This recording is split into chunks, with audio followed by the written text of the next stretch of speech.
Hello everyone and welcome back again to a brand new video.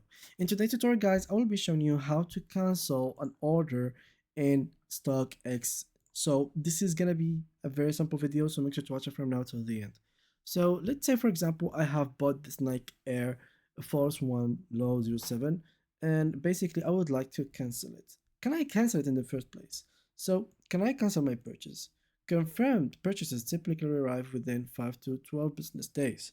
Although generally orders cannot be altered after being confirmed, if you find yourself needing to change your order after purchasing, they will they are here to help with some options available to you as a buyer.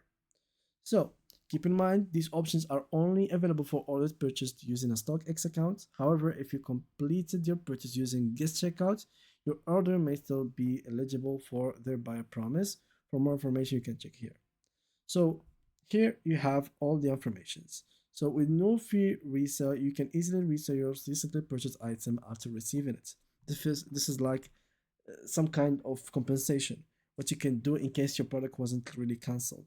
So in case your service, like the customer service, didn't really give you any solution as they have mentioned here, so you don't really have the right, but they can help you out in case they didn't help you out or they didn't reach to you. What you could do is to reset the products.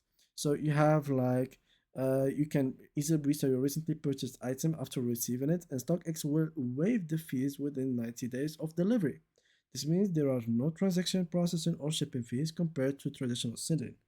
So this is something that will help you with. But there is some kind of options where you can actually cancel it. So here, for example, so simply go to the website, go log in and go to your profile. Go to the buying section and go to currents.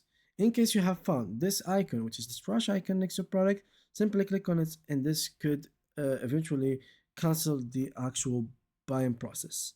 This should be very fast. The moment that you confirm, you should go there and basically remove it.